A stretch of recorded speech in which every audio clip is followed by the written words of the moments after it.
सुस्वागतम. आबोली मालिकेच्या आजच्या भागामध्ये रामा ही अंकुश, पल्लवी सर्वांसाठी स्वयंपाक तयार करते. तेवढ्यात शार्दूल आणि पल्लवीला घेऊन अंकुश तिथे येतो. तर आबोली म्हणते की बसा ना सर जेवायला. तर अंकुश म्हणतो की इथे असं खाली. तर रामा म्हणते हो, आणि सर्वजण खाली जेवायला बसतात. नीता म्हणते की सर काही संकोच करू नका बरं का. तर राघू सर्वांना ताटं करते.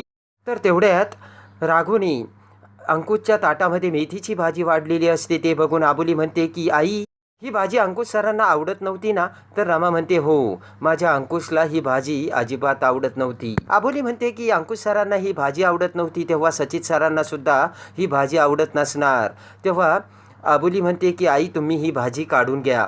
अंकुश म्हणतो की कोण म्हणतं मला ही भाजी आवडत नाही, मला ही भाजी खूप आवडते. आणि भाजी न आवडायला मी अंकुश नाहीये, सचित राजे आहे. तेवढ्यात एक घास खाताच अंकुशला ठसका जातो. तर उठून रामा म्हणते की तुला म्हणत होते ना आबोली, अंकुशला ही भाजी नाही आवडत, तर मी दुसरी भाजी देते. तेव्हा रामाचा हात धरत अंकुश म्हणतो की नाही, कोण म्हणतं मला आवडत नाही, मी हीच भाजी खाणार. तर पुन्हा सचित 2 ते 3 घास त्या भाजीचे खातो. पण सचितचा दम कोंडून सचितला खूप ठसका येऊ लागतो. तर अंकुश हा बाहेर बाकावर येऊन बसतो. तेवढ्यात आबोली अंकुशसाठी खडीसाखर आणते आणि म्हणते की सर थोडी खडीसाखर घ्या, तुम्हाला बरं वाटेल. आबोली म्हणते मी तुम्हाला अंकुश सर नाही म्हणत, मी तुमची फक्त त्यांच्याशी कंपेअर करते. आणि अंकुश सरांना सुद्धा हे असा त्रास झाला तर मी त्यांना खडीसाखर द्यायची.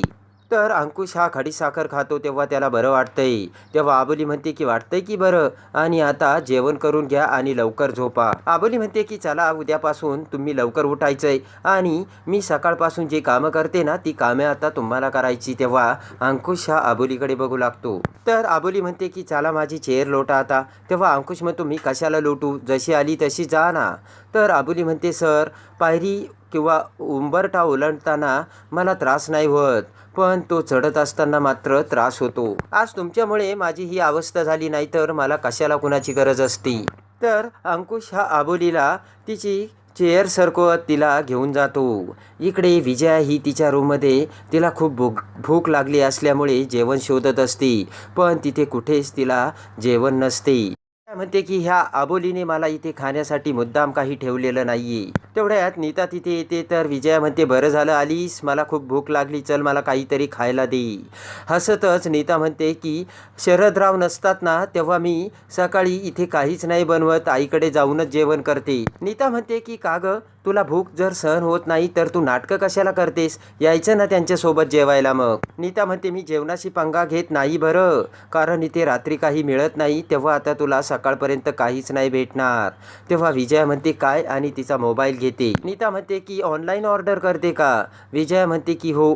नीता म्हणते तसं असलं ना तर 1 तासापर्यंत काहीच येणार नाही, पाणी पिऊन तू झोप.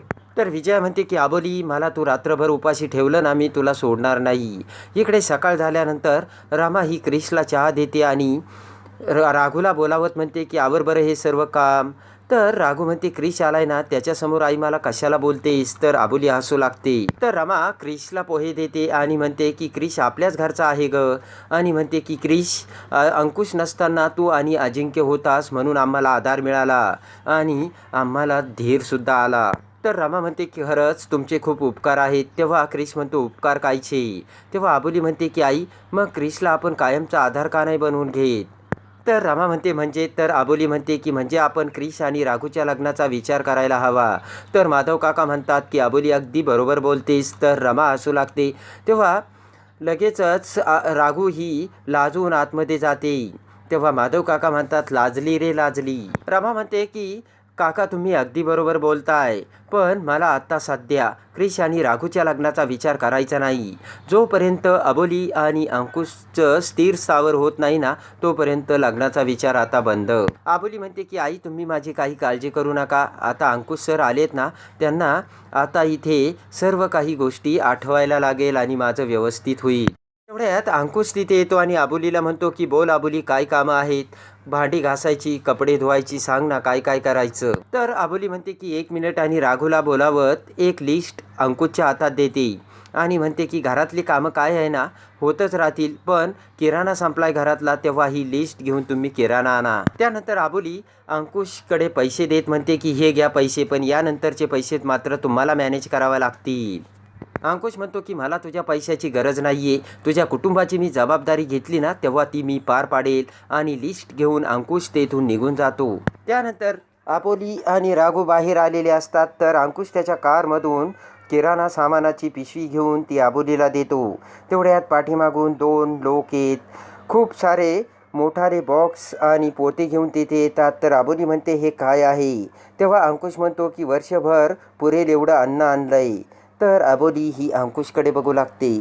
रमा म्हणते की एकाच वेळी वर्षभराचं एवढं पदार्थ आणि अन्न कशाला आणलेत. तेव्हा अंकुश म्हणतो की ठीक आहे, माझ्यासाठी ते काही अवघड नाही. प्रत्येक वेळेस साखर मीठ आणायला प्रत्येक वेळेस तेच काम करायला मला नाही आवडत. तेव्हा अबोली त्या चाळीतील सर्व लोकांना बोलावते आणि म्हणते की अरे तुम्ही बघताय काय, हे सर्व सामान तुमच्यासाठी आणलंय, बघा आणि घ्या.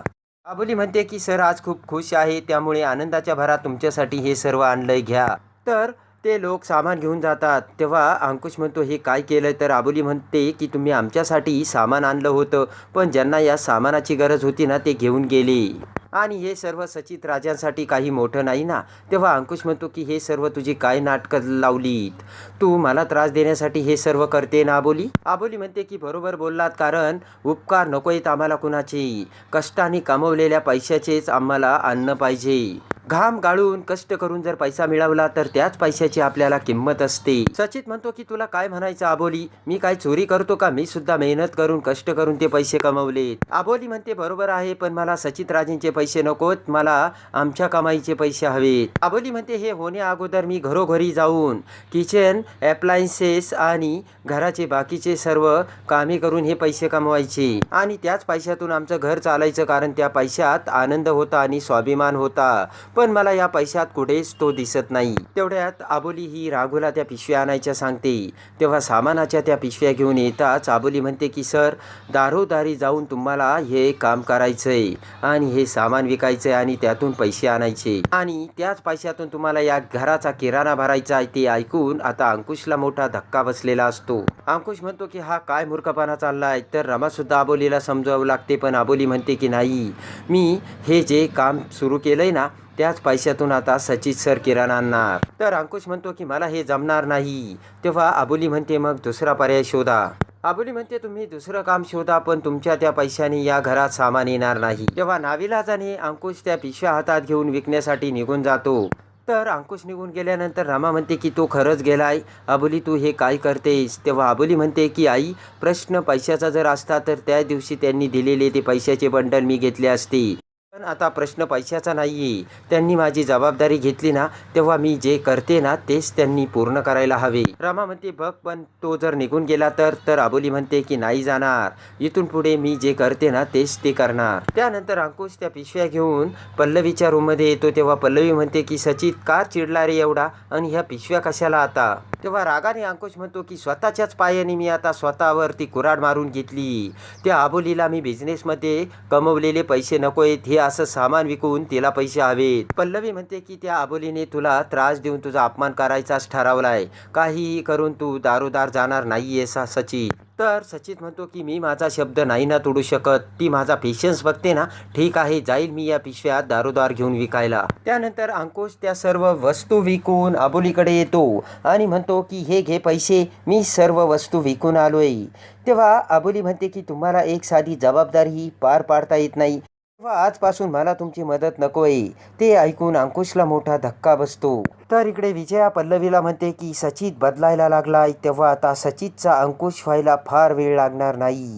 तर आता अबोलीने तिच्या डोक्याच्या हुशारीने सचितला अंकुश बनवायला सुरुवात केलेली आहे. तेव्हा अंकुशची स्मृती परत आणून अबोली ही अंकुशला कशी आपली ओळख निर्माण करून देते हे बघण्यासाठी आणि अबोली मालिकेच्या डेली अपडेटसाठी आपल्या चॅनलला लाईक करा, सबस्क्राईब करा.